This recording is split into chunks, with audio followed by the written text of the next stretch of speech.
Welcome to the Deep Dive. We're the place where we really get into it, digging deep into a stack of sources to pull out the most potent ideas. Our goal, to turn complex stuff into clear, actionable insights for you. Exactly.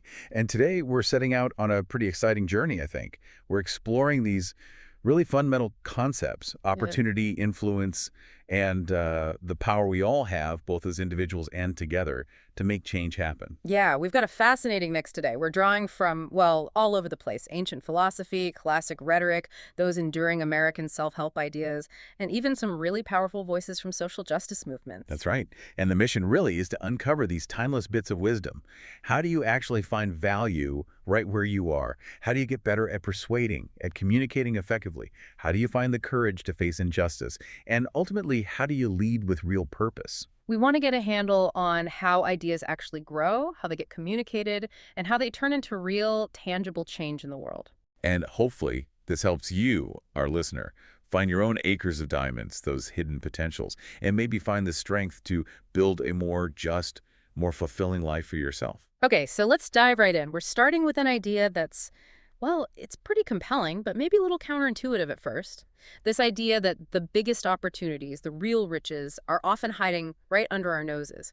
So yeah, we kick things off with Russell H. Conwell's Acres of Diamonds. Mhm. It's more than just a story, it's this lecture he gave, like thousands of times. Incredible, isn't it? And it starts with this farmer, Ali Hafed. He's got a good life, comfortable, content, living near the Indus River. Boy, until this visitor comes along and starts talking about diamonds, how much they're worth, how sparkly they are, you could buy a whole country with them. And that just plants a seed in Ali Hafed's mind. He gets obsessed, completely fixated on finding diamonds. So obsessed, he sells his farm, his perfectly good, prosperous farm, leaves his family, and just takes off. He spends years wandering, searching everywhere but home because he's convinced real wealth, real opportunity has to be somewhere else, far away. And here's the kicker, the real tragic irony of it all. After Ali Hafed has spent everything, become destitute, and finally throws himself into the sea in despair, Yeah. the guy who bought his farm, he's watering his camels one day in this stream that runs right through the property, and he sees this odd-looking black stone. Just a stone. Well, it sparkles a bit, so he picks it up, thinks it looks interesting, and puts it on his mantelpiece. Turns out, it's a massive diamond. No way. Yes way. And that stream on that very farm Ali Hafed sold, it becomes the site of the Golconda mines, Yeah. one of the richest diamond mines in history. He was literally living on top of acres of diamonds. Wow. He had it all right there. Exactly. But he was too busy looking over the horizon, convinced that treasure was always somewhere else. He couldn't see what was right in front of him. It's such a powerful metaphor. And what made Conwell's delivery so effective, apparently, was how he personalized it. Oh yeah, that's key. Yeah. He didn't just tell the same story everywhere. He'd get to a town days early Really? What for? to soak it all in. He talked to everyone, the postmaster, the barber, teachers, ministers, factory workers, shopkeepers.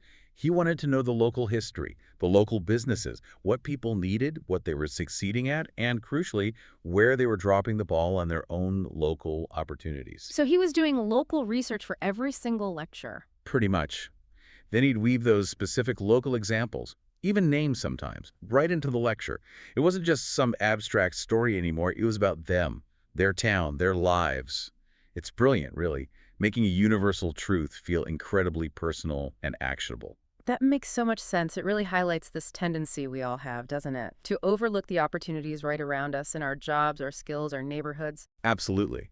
And Conwell backed it up with other examples, too, real stories. Like the guy in Pennsylvania who sold his farm cheap because he was convinced the real money was in oil out in Canada.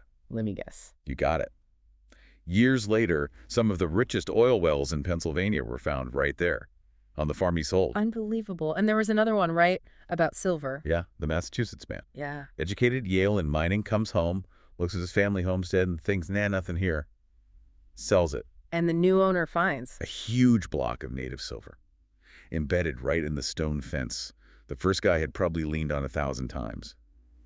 Conwell paints this picture of the guy's own face reflecting in the silver like it was saying, here's a fortune, just take it. Wow. He was literally sitting on it, just couldn't see it because he thought opportunity had to be somewhere else, somewhere more impressive, I guess. Precisely. Yeah. It shows the blind spots we develop when we're convinced value is always out there. Now, Conwell had this idea that kind of surprises people sometimes, especially coming from a minister, this duty to get rich.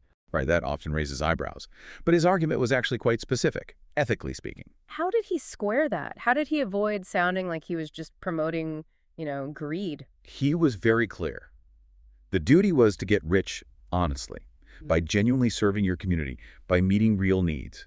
He argued that doing that, making money ethically through service, was actually a way to preach the gospel, to do good. So, honest work, providing value, that's the path. Exactly. And he pushed back hard against the idea that rich people must be dishonest. He actually thought that belief held a lot of good, honest people back from seeking wealth and contributing more. He claimed, based on his experience, that most wealthy Americans he knew, like 98 out of 100, were honest. That's a bold claim. It was. He argued that's why they were rich and trusted. Yeah. Because they ran legitimate enterprises that served a purpose. So the insight isn't just get rich, it's redefine wealth as the result of actively, ethically finding and filling needs right where you are. It turns making money into community building. I really like that framing. It's not about selfish accumulation. It's about seeing a need and stepping up. He told that story about his father's store, didn't he? The jackknives. Customers kept asking for jackknives, and his father would just say, nope, don't have them, and wander off whistling. Didn't see the missed opportunity, didn't really care to meet that specific need. Just dismissed it. Right. But Conwell realized later, if his father had approached business with a godly plan, as he put it, he wouldn't just have had the jackknife. He would have done the customer a kindness, solved their problem, and earned an honest profit in return. It's a small example, but it shows the principle. Yeah. Find out what people need locally and provide it. That ties right back to knowing your community. He talked about a store owner in Philadelphia, right, who failed because he didn't know his own neighbors. Exactly. His point was, if you don't understand your customers, their needs, their lives, their context, you're missing the boat. You're ignoring your potential acres of diamonds. So the takeaway for us, really, is to shift our focus. Stop waiting passively for some big break and start actively looking for needs we can meet right here, right now. Real wealth comes from serving others. So it's not just about the external stuff, the physical location. It's fundamentally about our mindset, how we look at the world around us. Absolutely. Earl Nightingale picked up on this too.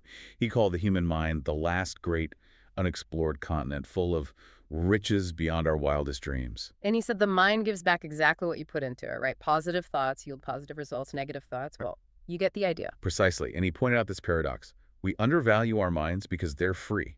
We pay for a car, we take care of it. But our minds, our hopes, our intelligence, the most valuable things we possess come free, so we tend to take them for granted. He thought most people operate at what, like 10% capacity? Yeah, something like that. Imagine if we consciously started cultivating the other 90%. It's a staggering thought. So what was his advice? How do you tap into that? He said you need to consciously plant a goal in your mind, like a farmer plants a seed. Decide exactly what you want, visualize it clearly, and hold this unwavering belief that it will happen. No way that it cannot, as he put it. That sounds intense. He suggested a 30-day challenge, didn't he? He did. For 30 days, anytime a fearful or negative thought pops up, you consciously replace it with the mental image of your positive goal. It's about actively taking the reins of your own mind, directing that energy towards what you want to create, not what you fear. It's about control.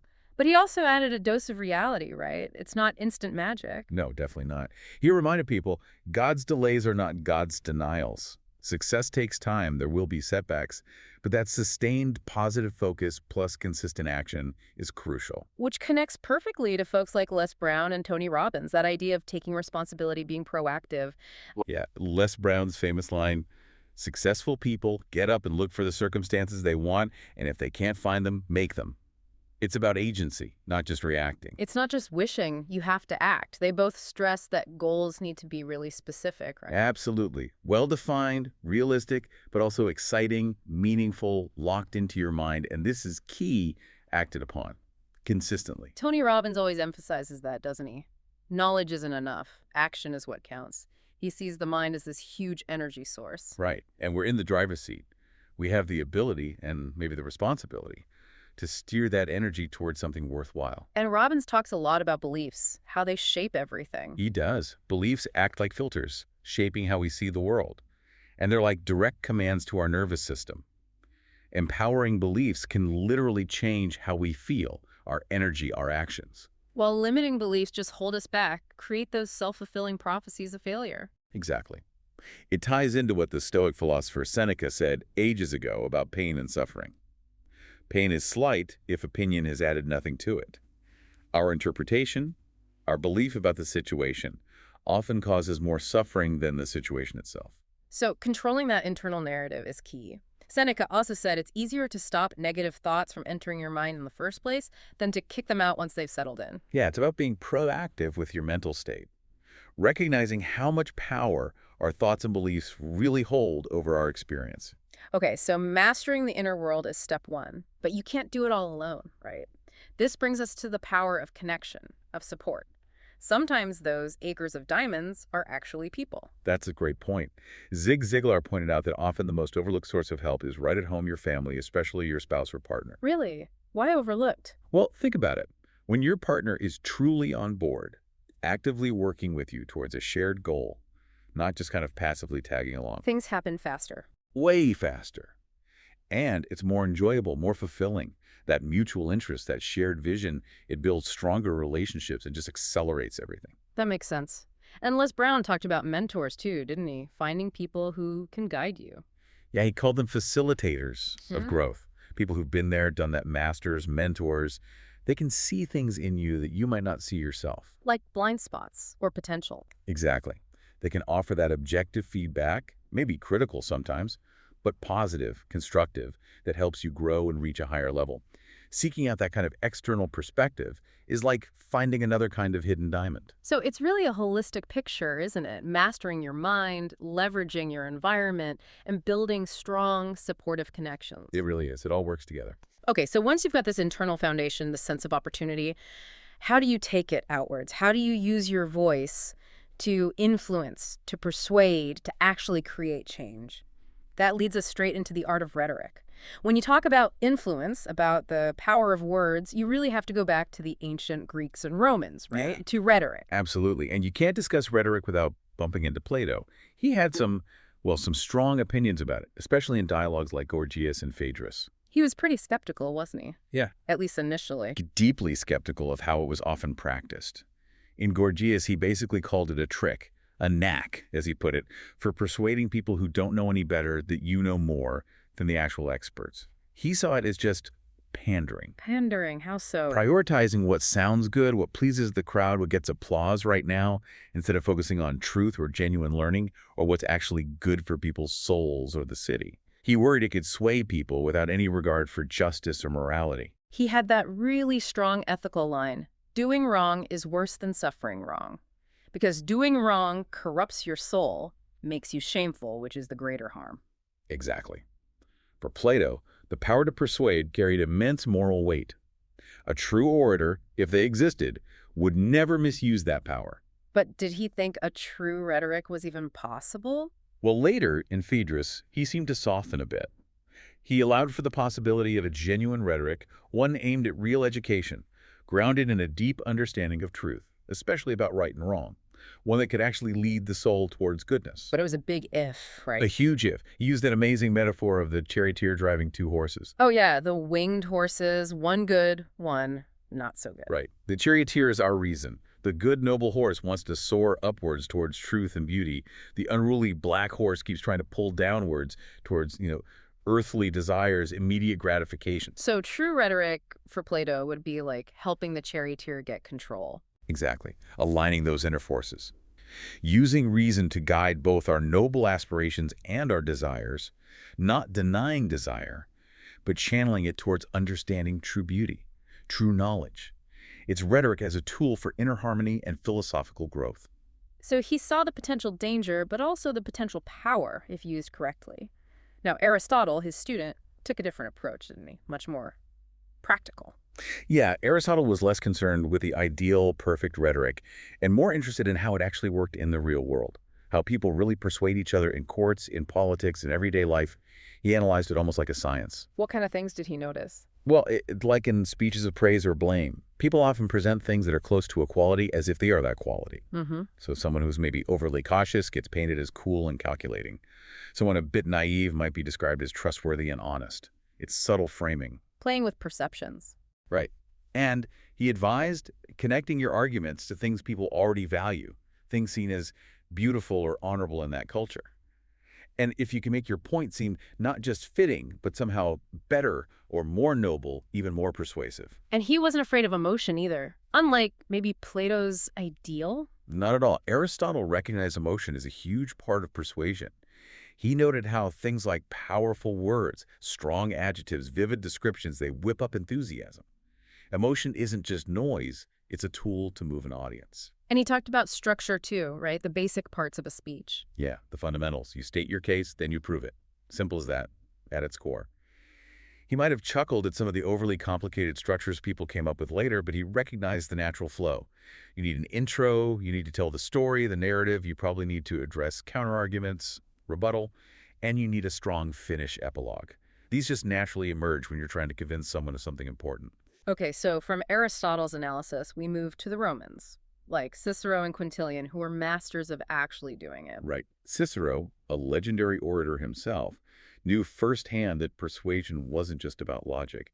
It was about stirring emotions, hatred or love or desire or anger or sorrow or joy or hope or fear. He said you couldn't truly move judges or any audience without copious, varied, and abundant oratory delivered with real passion and energy. So quiet, purely logical speeches might teach, but they won't move people to act. That was Cicero's view. You need that fire, that engagement, to really shift hearts and minds. Quintilian built on this, offering a really comprehensive take. He called rhetoric the science of speaking well. Not just persuading, but speaking well. Exactly. The goal is to instruct, yes, but also to move emotionally and even to charm the audience. He really stressed using specific details, anecdotes, quotes, things that bring information alive, make it stick. He also had that interesting point about simplicity, didn't he? That it's actually really hard to achieve. Yeah, that's fascinating. To speak so simply and truly that it sounds like anyone could have said it that, he argued, is often the mark of the absolute best oratory. It sounds effortless, but it takes incredible skill to achieve that kind of clarity and naturalness. And Quintilian also believed in competition, ambition. He did, especially for learning. He saw how competition among students trying to be the best, wanting to go first, pushed them to improve. He famously said, ambition may be a fault in itself. It is often the mother of virtues. That drive to excel, even if it starts from ambition, can lead to real growth. It's amazing how relevant these ancient ideas still feel. So how do they connect to more modern ways we think about influence and communication? Well, you see echoes everywhere. Take Dale Carnegie, for instance. His whole principle in how to win friends and influence people about getting a yes, yes response. Instead of arguing head on. Exactly. It's about building agreement step by step. Yeah. Ask questions you know the other person will agree with. Get them nodding along. Quality work takes time, right? Yes. Our reputation matters, doesn't it? Yeah. Yes. So maybe we need a bit more time on this project to ensure that quality. It makes it much harder for them to say no later because you've built this foundation of agreement. It's psychologically smart. It avoids putting people on the defensive. Precisely. It finds common ground first. Yeah. And then you have someone like Tony Robbins who really dives into the mechanics of communication with things like NLP, neuro-linguistic programming. Right. NLP. That's about how our language and thoughts shape our reality, isn't it? In essence, yes. It's about understanding how our internal programming, our thoughts, language, emotions, creates our experience, and how we can potentially change that programming for better results. Robbins uses NLP techniques for things like building rapport. Rapport. Like connecting with people. Yeah, but on a deeper, often unconscious level. Observing and subtly mirroring someone's posture, their gestures, their tone of voice, even their breathing rhythm. It creates this feeling of connection, of being in sync. And then there's pacing and leading. Right. First, you pace it, you mirror them to build that rapport, show you understand them. Once that connection is solid, you can gently lead, subtly shift your own behavior, tone, or language, and they're more likely to follow you towards a different state or perspective. It requires trust first. That sounds powerful. But the one I find really fascinating is reframing. Oh, reframing is huge. Robbins emphasizes that we can consciously choose how we interpret almost any experience. We can change the frame around it. So a setback isn't just a setback. Not necessarily. You can reframe it. A job rejection isn't I'm a failure. It can be reframed as this wasn't the right fit, now I can find something better. Or this is feedback on skills I need to develop. A rainy day for your picnic isn't ruined plan. It's unexpected cozy indoor game day. So you change the meaning, and that changes your emotional response and what you do next. Exactly. It's about taking control of your perspective, turning perceived negatives into opportunities or lessons. It fosters incredible mental flexibility and resilience. You're not just a victim of circumstance, you're actively shaping your reality through interpretation. Okay, so we've gone from finding opportunity within to understanding the mechanics of influencing others ethically and effectively. Now, let's turn to those who use these skills and immense courage to confront injustice head on.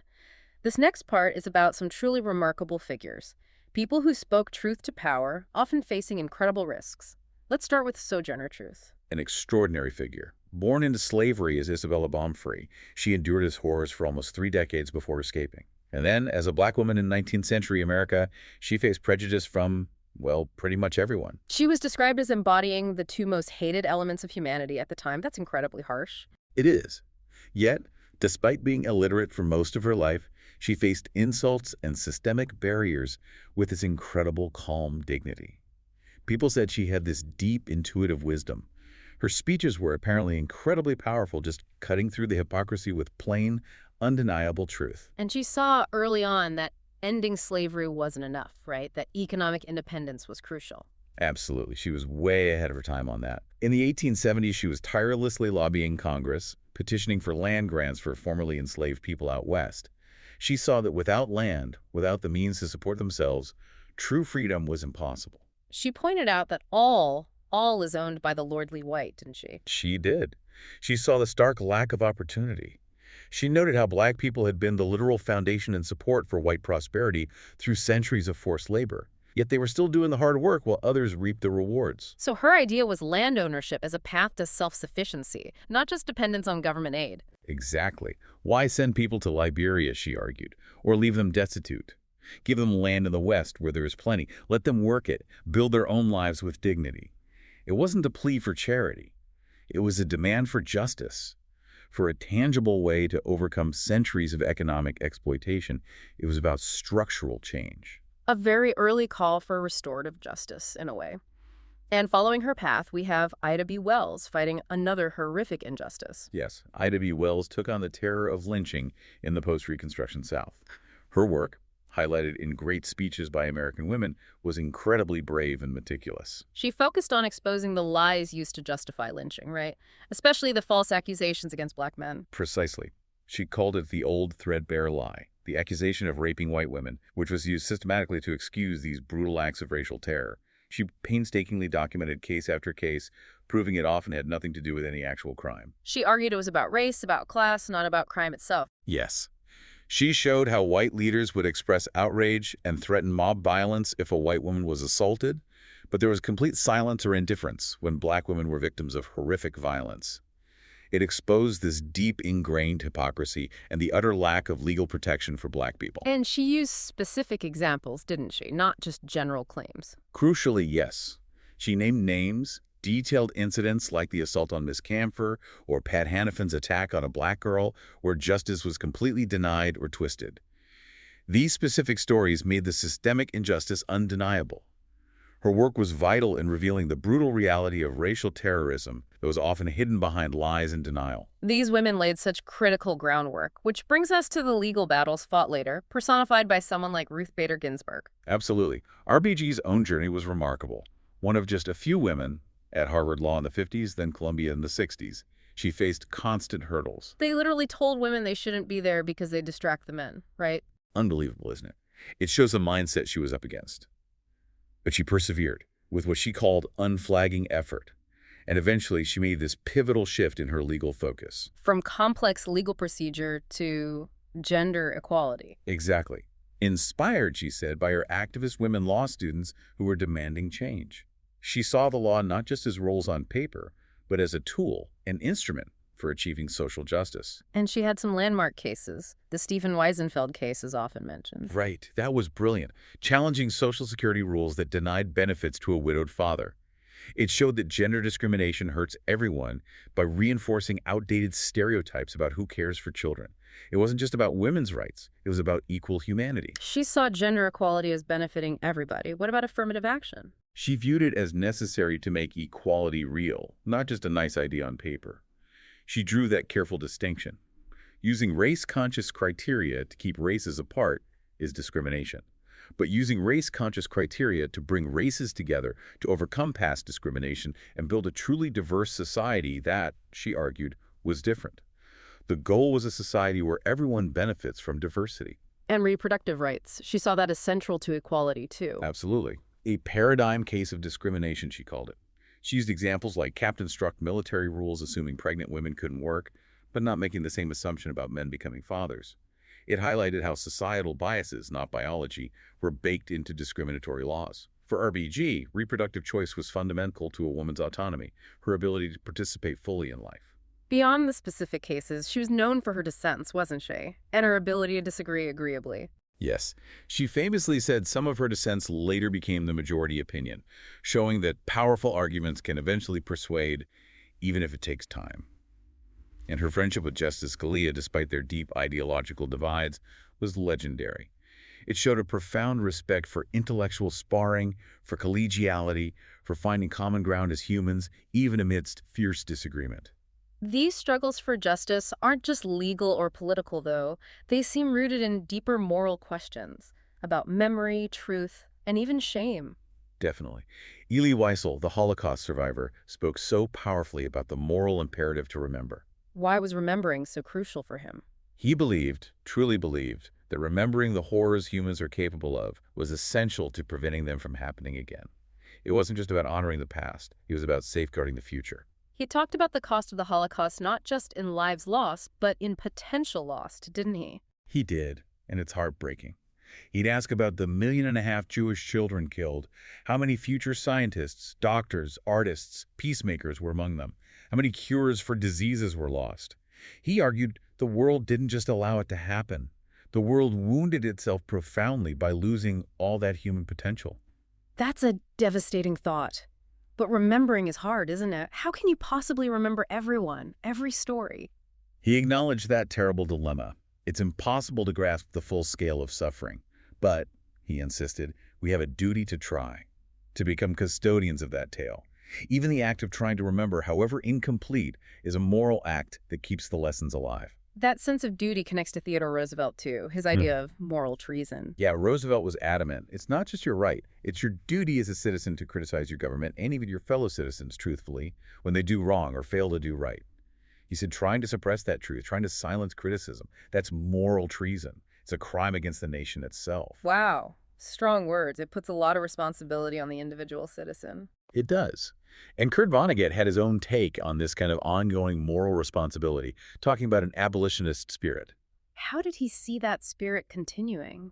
He suggested, kind of provocatively, that maybe some of the passion for human rights comes from an inherited guilt over slavery. But more broadly, he saw modern abolitionists as anyone fighting to make governments act justly, mercifully, respectfully towards all citizens, especially the powerless and unpopular. He mentioned the Sermon on the Mount, right? As a guide. He and his friend Powers Hapgood often did, seeing it as a core principle for humane conduct, especially for holding governments accountable to the ideals of the Bill of Rights: fairness, mercy, respect for everyone. And bring this down to a very personal level, Brené Brown's work on shame seems relevant here too. How does shame fit into confronting injustice? Brown defines shame as that universal fear of disconnection, that gut-wrenching feeling that we're fundamentally unworthy of love or belonging. It thrives in silence and secrecy. So speaking about it is key. Absolutely. Shame hates having words wrapped around it, she says. Naming it, talking about it, takes away its power. She talks about shame resilience, the ability to feel pain or disappointment, even failure, without letting it define your worth. Being able to say, this hurts, but I'm still worthy. Exactly. My value is courage, and I was just courageous. It's about separating your actions or outcomes from your inherent self-worth.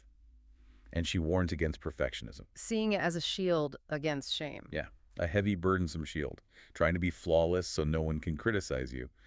But it backfires, she argues. It stops you from being authentic, from connecting deeply, from daring greatly. And for leaders, she says normalizing struggle is important. Critically important. helping people understand that setbacks and imperfections are normal, sharing stories of overcoming challenges that builds trust, resilience, and engagement. It creates a space where people feel safe enough to be vulnerable, which is actually where innovation and real connection happen. So, justice isn't just about laws and systems, it's deeply tied to memory, truth, courage, and even how we handle our own feelings of inadequacy or shame. It's all interconnected. Recognizing that connection is key to understanding how individual actions can start to ripple outwards and create collective change. Okay, so how does this all scale up? How do these individual insights and acts of courage translate into broader movements, into lasting change? Simon Sinek's work on Start With Why seems really relevant here. Oh, definitely. Sinek's core idea is incredibly powerful and surprisingly simple. Truly inspiring leaders and organizations don't just focus on what they do or how they do it, they communicate why they do it. People don't buy what you do, they buy why you do it. That's his mantra, right? Exactly. When you articulate your core purpose, your belief, your cause, your why, you attract people who believe what you believe. It's not just about selling a product, it's about building a connection based on shared values. He uses examples like the Wright brothers or Apple. Right. The Wright brothers weren't just building a flying machine, they had this driving belief they could change the world. Apple wasn't just making computers. Their why was about empowering individuals to challenge the status quo, to think different. That purpose is magnetic. And the why has to be real, right? Not just marketing fluff. It dictates the how. Precisely. Sinek calls it the discipline of how. Your values, your principles, they have to guide everything. How you build your products, how you structure your company, who you hire, how you treat people. It has to be authentic, lived through the organization's culture and actions. So the why acts like a filter, ensuring everything aligns with that core purpose. Yes. It provides direction, meaning, think of Steve Jobs. Whatever his flaws, he provided that relentless filter for Apple. Everything had to serve that core why of empowering creative individuals. That focus drives innovation that resonates deeply with people who share that belief. It lifts things beyond just profits or market share. Which leads us naturally to think about the qualities needed for that kind of leadership. What does it take to create that ripple effect? Well, integrity and trust come up again and again. Mhm. Even Conwell, in his Acres of Diamonds lecture, stressed that the successful, trusted leaders he knew were fundamentally honest. He argued that's why they were trusted with big enterprises and could get people to work with them. Trust as a practical necessity. Absolutely. Without it, collaboration on any significant scale just falls apart. Then you have courage and conviction, like Theodore Roosevelt talked about. Not just demanding justice for yourself, but offering it to others. And having the strength to stand up for what's right. Exactly. Having that virile character, as he put it, maybe slightly dated language now, but the idea is having the moral fortitude to resist injustice, to stand firm, to not be passively pushed around. It's about self-respect and acting on principle. And Vonnegut brought in that crucial element of humane intent. Yeah, that underlying spirit of fairness, mercy, compassion.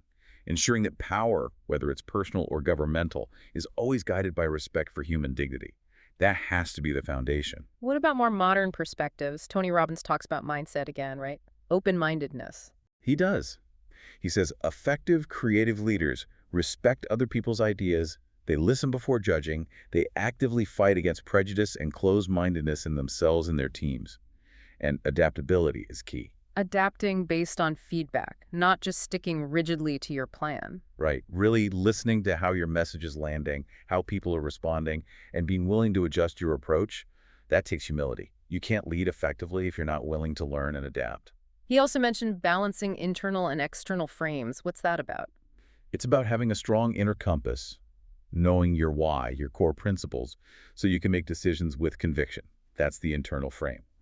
But you also need to stay open to external input, feedback, data, other perspectives.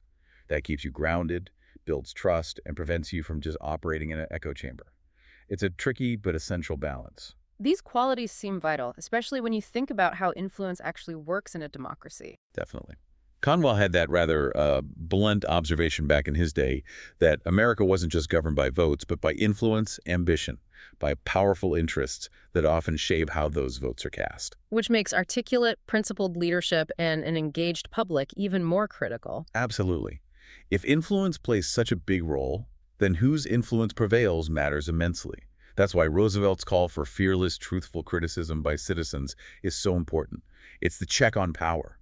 Democracy needs active, vigilant citizens holding leaders accountable. And leaders themselves need to set the right tone, like JFK's speech on religion and politics. That was a landmark moment. Standing before Protestant ministers as a Catholic candidate, he drew a firm line. His decisions as president would be based on conscience and the national interest, period. No religious group would dictate policy or use the state to impose its views. It was a powerful declaration of impartial, secular governance essential for a diverse republic. It all seems to point towards that idea RBG championed, striving for a more perfect union. Yes, her whole career, her rhetoric was aimed at that. Using the law, using reason, using persuasion, not to divide, but to bring people together. Recognizing differences, yes, but using those differences not as barriers, but as strengths, as threads in a richer, more inclusive, more just society. It feels like the common thread from ancient Greece to modern justice movements is that true leadership, true influence isn't about domination. It's about inspiration, connection, and working towards something bigger than ourselves. That's beautifully put. It's about empowering others, uniting them around a shared purpose that's both meaningful and just. That's the ripple effect that truly lasts. Wow. Okay, let's try to unpack all of that. We've covered a huge amount of ground in this deep dive. We really have. From finding hidden opportunities right under our feet to the timeless art of persuasion, the courage needed to confront injustice, and finally, how to lead with a clear sense of purpose. Yeah, from Conwell's farmer missing his diamonds, to Plato and Aristotle wrestling with rhetoric, to the incredible bravery of Sojourner Truth, Ida B. Wells, RBG. There's this powerful through line, isn't there? There really is. It's about human potential. The potential to see value where others don't, the potential of our words to connect and move people, the potential to stand up against wrong, and the potential to inspire collective action towards something better. It really hits home how much our beliefs shape what we see as possible, how the way we communicate can genuinely change things, and how having that strong sense of why can create waves that last for generations. It's all aimed at building a more just, more abundant world, really. And we saw how the ground we stand on, our own minds, our communities, they're packed with potential we often ignore. How ethical influence comes from understanding, empathy, and truth. And how justice isn't something that just happens. It requires constant effort, moral courage, and people willing to speak up even when it's hard. So for you listening right now, what does all this mean? In a world that's constantly yelling at us, telling us the answers are somewhere else, maybe the challenge from these voices is to pause and look closer. Yeah, ask yourself, what acres of diamonds might be waiting right where you are? In your skills, your job, your neighborhood, your relationships, things you've maybe overlooked. And then, how can you use your own voice, your own sense of purpose, however big or small, to cultivate those opportunities, to speak up for what you believe is right, to maybe, in your own way, help build that more perfect union right in your own corner of the world? It's definitely some food for thought. Where are your diamonds, and what will you do with them?